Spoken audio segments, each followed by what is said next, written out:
El tema de esta presentación es sobre el punto de vista feminista. De manera muy general, es necesario mencionar que los estudios de la ciencia desde una perspectiva feminista o crítica feminista de la ciencia iniciaron a finales de la década de 1970. Han participado mujeres de las áreas naturales, sociales y de las humanidades, lo que lleva a que haya posiciones feministas muy heterogéneas, incluso se confronten entre sí y que, entre otras, logren sumar.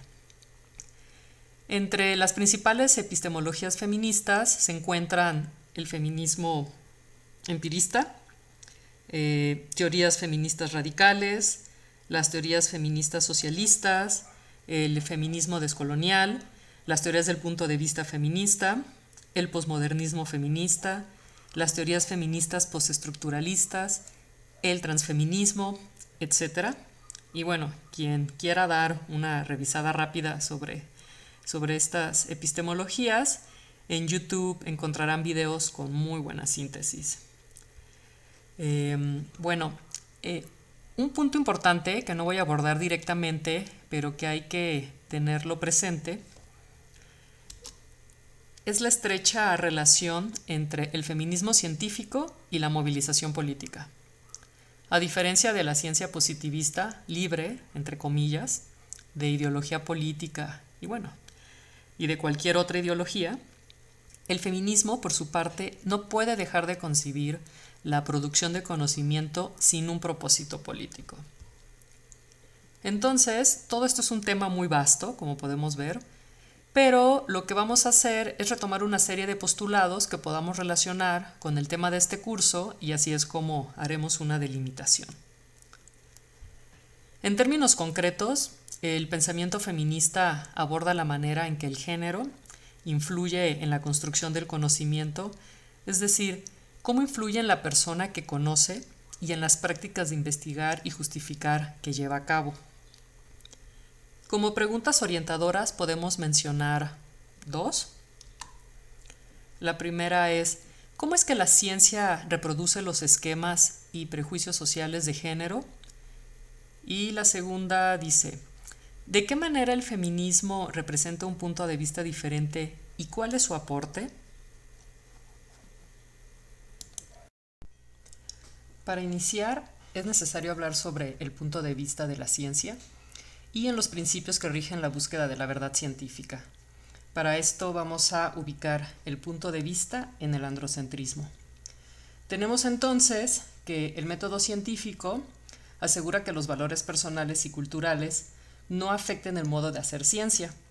Esto se supone que se consigue por medio de los principios que rigen al método científico, que son la autonomía, objetividad, neutralidad, racionalidad y universalidad, en los que se ha ocultado el sesgo androcentrista, es decir, el punto de vista masculino del mundo basado en normas masculinas que posiciona al hombre y su experiencia como la medida de todas las cosas.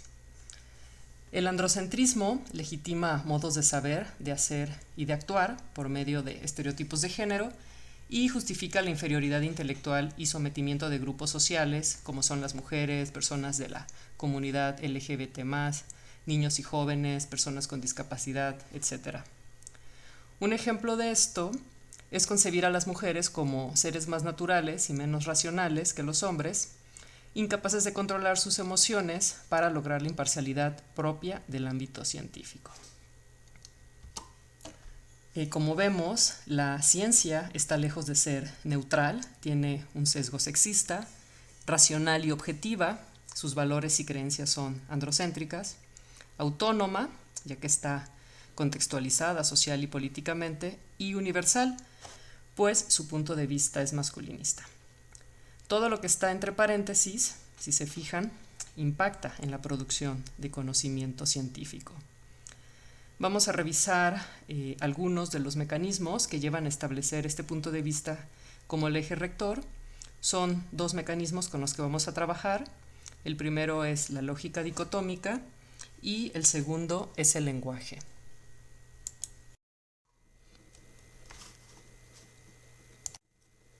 La lógica dicotómica es la vía para organizar y conceptualizar los fenómenos de observación mediante la oposición entre un elemento y otro. Estos se representan como mutuamente excluyentes. De esto, bueno, tenemos muchos ejemplos, como es el de cultura-naturaleza, urbano-rural, modernidad-tradición, legalidad-ilegalidad, formalidad-informalidad, etc. Desde la antropología se ha demostrado empíricamente que esta clasificación dicotómica del mundo no es apropiada. Les comparto un ejemplo que retomo de Henrietta Moore sobre la dicotomía cultura-naturaleza y su paralela, la dicotomía hombre-mujer, en la que hombre corresponde a cultura y mujer a naturaleza, y a partir de las cuales pues, se ha tratado de explicar el estatus inferior de la mujer. Voy a dar lectura a algunos fragmentos del libro para que me vayan siguiendo. La autora nos dice que un punto que debemos tener en cuenta al contemplar la oposición naturaleza-cultura y mujer-hombre se refiere a la especificidad cultural de las categorías analíticas. Naturaleza y cultura no son categorías denotativas ni exentas de valores, son construcciones culturales similares a las categorías mujer y hombre.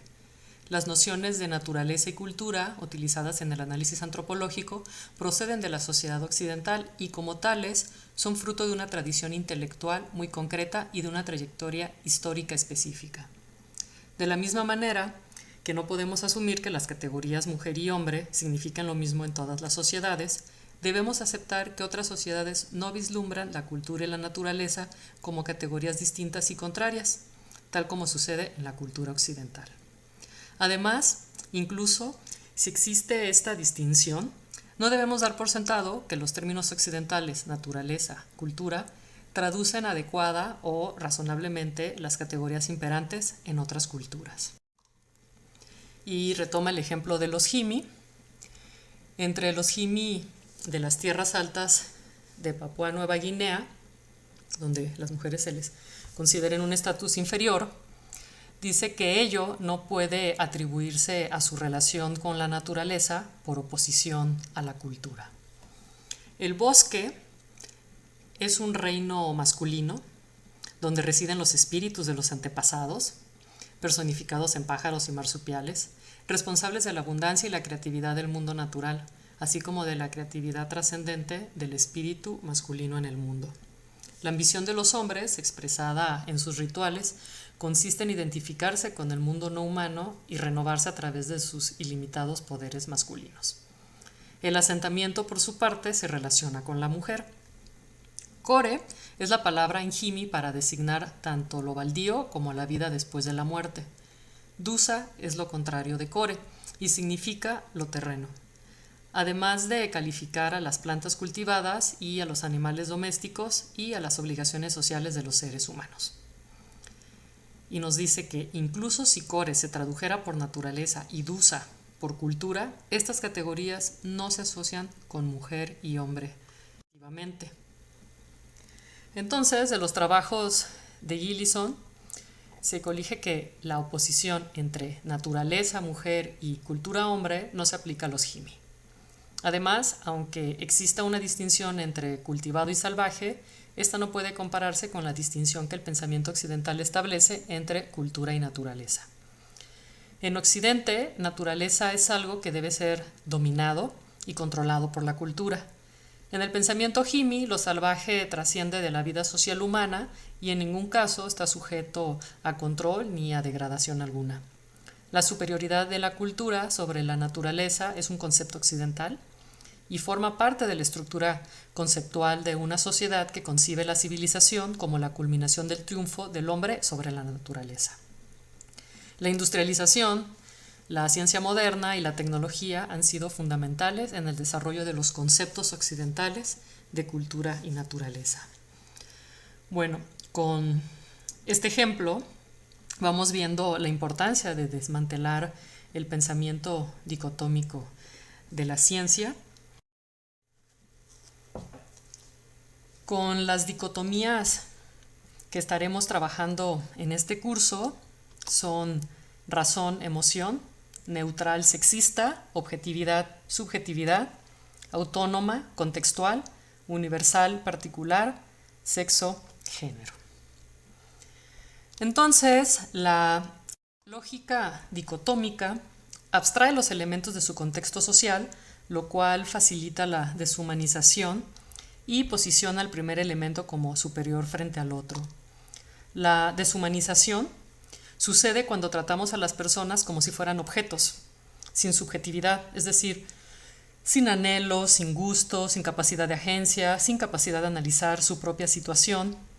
Lo que provoca es que se les convierte en datos. La abstracción individual, esta se manifiesta cuando se habla de una persona o una situación de forma aislada y desconectada de su contexto social, histórico, económico y político.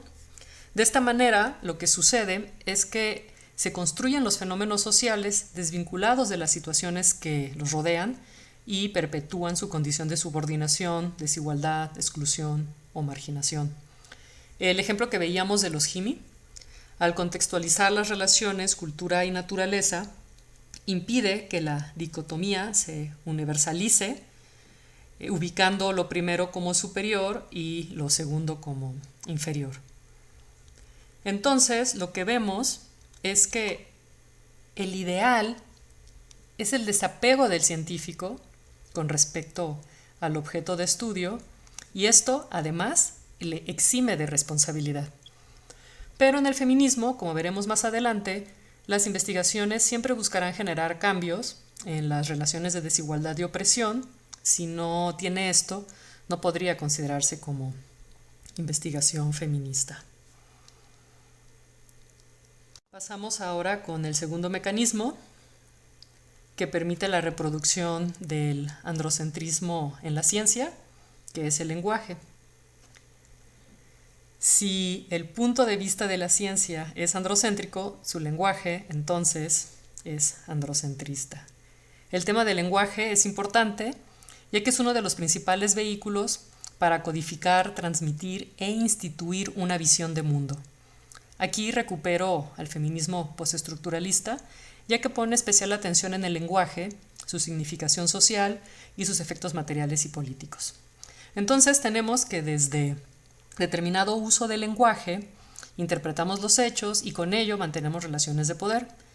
A partir del lenguaje se puede ver la relación entre la producción de conocimiento y el ejercicio del poder. Veamos entonces cómo se expresa la ciencia. En primer lugar, tenemos la sobregeneralización.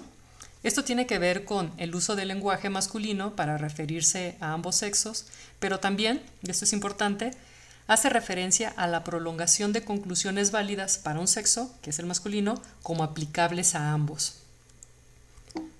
Después está el sexismo. Este tiene que ver con ignorar y por tanto excluir las actividades que realizan las mujeres. Se les reduce a la posición de esposa, maternidad, complemento, etc. Es decir, se les ve como objeto.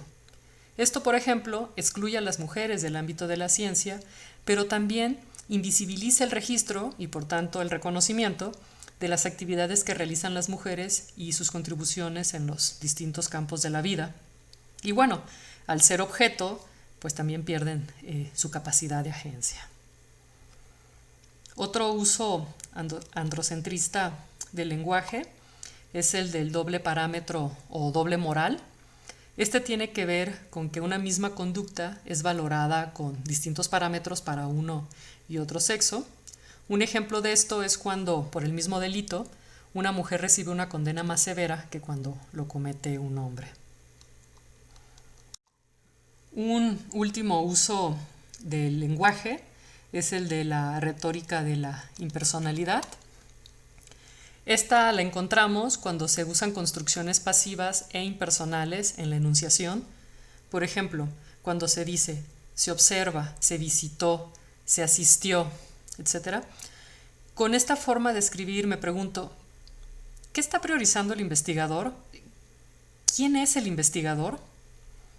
Otra retórica de la impersonalidad es el uso de indefinidos, por ejemplo, cuando se escribe que el informante dice, la comunidad realiza, etc. Cuando leo esto, también me pregunto, ¿de quién es esa voz subyacente que habla o hace en nombre de todos?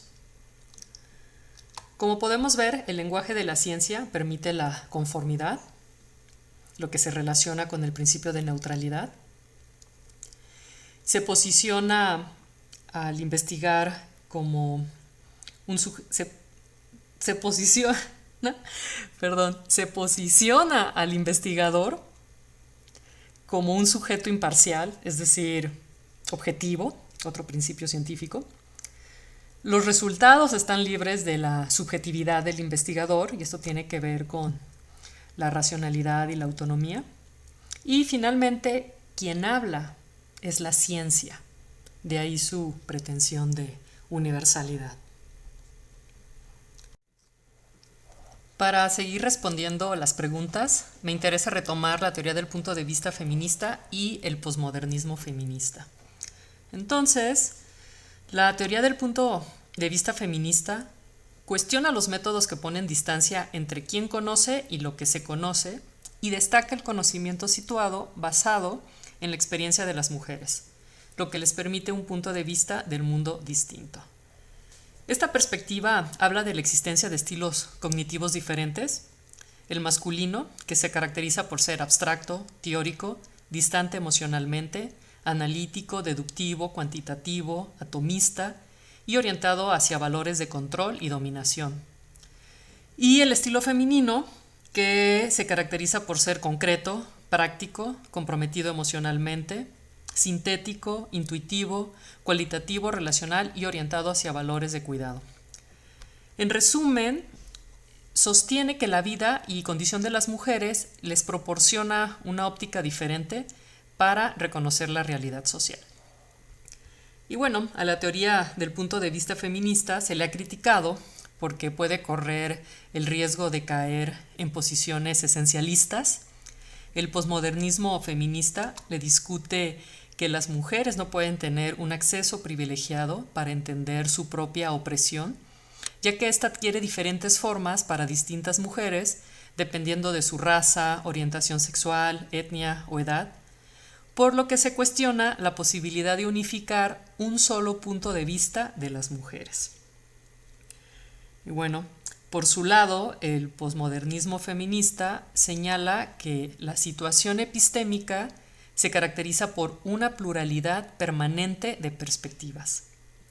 Entre las propuestas posmodernistas están la deconstrucción de la categoría de mujer, el cuestionamiento a la construcción de las dos categorías sexo y género, propone hacer resignificaciones transgresoras, con esto último me estoy refiriendo a Judith Butler. Y bueno, entre las críticas que ha recibido es que puede caer en el relativismo y, por tanto, en la desintegración intelectual y política. Obviamente, todo esto es muy dinámico. La teoría del punto de vista feminista se ha movido en una dirección pluralista, que reconoce una multiplicidad de puntos de vista situados. El cambio al pluralismo representa una convergencia con las feministas posmodernistas, y a su vez las investigaciones situadas pues evitan el relativismo. Retomo a Norma Blázquez, quien dice que, según la epistemología feminista, la persona que conoce está situada y por lo tanto el conocimiento es situado, es decir, refleja las perspectivas particulares de la persona que genera conocimiento, mostrando cómo es que el género sitúa a las personas que conocen. Entonces, el agente epistémico ideal no es un sujeto incondicionado, sino un sujeto condicionado por experiencias sociales, es decir, por sus valores, sus prejuicios. Otro elemento que podemos ubicar como parte del pensamiento feminista en general es la responsabilidad. Conocer no es un acto neutral, es una forma de tomar partido por una visión del mundo u otra, con los valores y las consecuencias que esto entraña. Desde el feminismo también se toma en cuenta que la investigación se organiza y se conduce a través de relaciones sociales entre quien investiga y lo que se investiga, y entre quien investiga y los demás integrantes de la sociedad. Y finalmente reconoce que la generación de conocimiento sucede en ambientes de poder social e interpersonal, en sociedades donde el poder se distribuye de manera desigual. Ahora retomo a Carmen Gregorio Gil y con ella me concentro en lo que es la realización de trabajo de campo. Ella dice que críticas como estas que acabamos de ver posibilitaron que las experiencias de las mujeres en el campo fuesen contrastadas. Y se refiere tanto a las mujeres etnógrafas como a las mujeres informantes. Entonces, de inicio, el ser mujer en el campo muestra una enorme variabilidad y se considera todo un elenco de diferencias en función del sexo, género, edad, etnicidad o religión. Estas diferenciaciones sociales vendrán a añadirse a la categoría de género.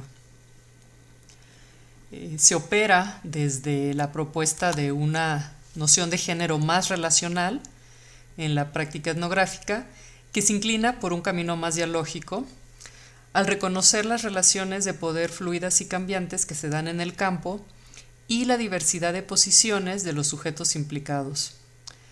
La autora señala la importancia de la dialógica discursiva en la construcción de las diferentes representaciones situadas, reconociendo los aspectos subjetivos implicados en el proceso etnográfico. Otro punto es que las perspectivas feministas en antropología proponen la deconstrucción de categorías fijas e inmutables asignadas a los sujetos, como es la disolución entre sujeto conocedor y objeto de conocimiento. Entonces, el sujeto conocedor experimenta y se transforma en la relación con los otros. De esta forma se trasciende la noción de persona unitaria dualizada, fijada como hombre o mujer. Este punto de vista conceptualiza la identidad en el proceso de interacción etnográfico como múltiple, contestada, al tiempo que contradictoria. Y esto tiene que ser así para la comprensión de las múltiples formas de estar en la realidad.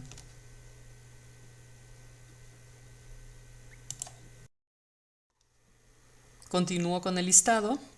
También se plantea la necesidad de contextualizar los datos que se producen durante la observación participante, ofreciendo información sobre quién los produce, es decir, cuál es su posición dentro de la estructura social y con qué propósitos dice lo que dice. También se rompe el mito del etnógrafo imperturbable, que lo hacía tolerante y respetuoso con las costumbres ajenas, aunque éstas sean dolorosas, por ejemplo. Se realizan etnografías por antropólogas que incorporan su experiencia personal y muestran su propio proceso de comprensión con sus perplejidades, descubrimientos y temores. Muchos de estos trabajos muestran las reflexiones y sentimientos subjetivos producidos en la interacción con lo otro, cuestiones que no son consideradas conocimiento científico en la etnografía tradicional, donde el yo es considerado un estorbo. Y bueno, según el pensamiento occidental, claro, dividido desde la dicotomía razón y emoción. Entonces, la experiencia etnográfica aparece como un acto total que implica cuerpo, mente, razón y emoción de manera indisoluble.